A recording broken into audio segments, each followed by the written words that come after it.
On the question of whether there was reasonable public participation and the question of burden of proof, Okwengu and Kiagi JJA held the view, and rightly so, that by dint of Section 112 of the Evidence Act, once there is an allegation of lack of public participation, the burden shifts to the person charged with the responsibility of performing the same to establish adequate participation. However, Tuyot J.A. arrived at a slightly different conclusion. In his view, the burden could only shift to the promoters of the amendment bill if there was evidence to the effect that the persons or person who appended their signature in the support of the bill were not aware of the amendment bill.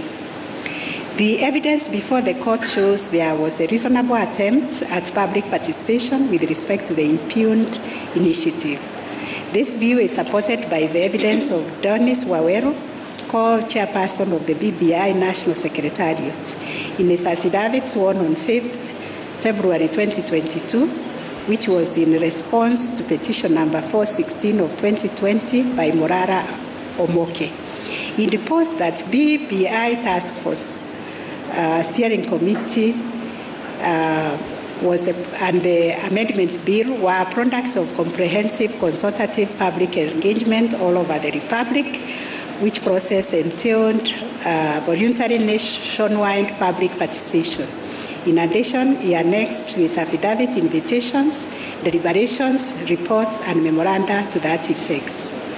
I have also taken time to go through the BBI Steering Committee report, and there is evidence of public participation with regard to the process as documented on page 2 of the report, which I have reproduced in my judgment.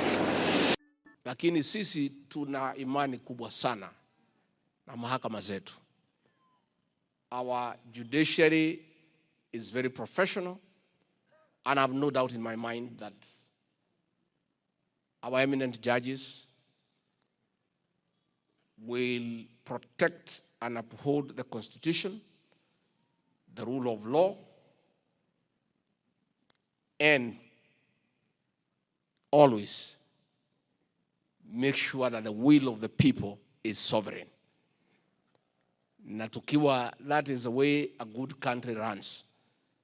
So watu wa Kenya wako na imani sana, and they have faith that our courts of law will protect and uphold our Constitution, and most importantly, always protect the will of the people, because the people are supreme. Na tukifuata hiyo, we'll have a good country. Irrespective ya ile tatokea, nataka kuuliza amani katika hii Embu, katika Mlima Kenya, katika Kenya nzima. Sisi tuko na nchi ya Kenya, hatuna nchi nyingine. Na hii nchi ni yetu. Sisi tupendane, tukue na amani, tukiendelea kufanya kazi zetu. Kwa sababu hiyo ndio mambo ile muhimu.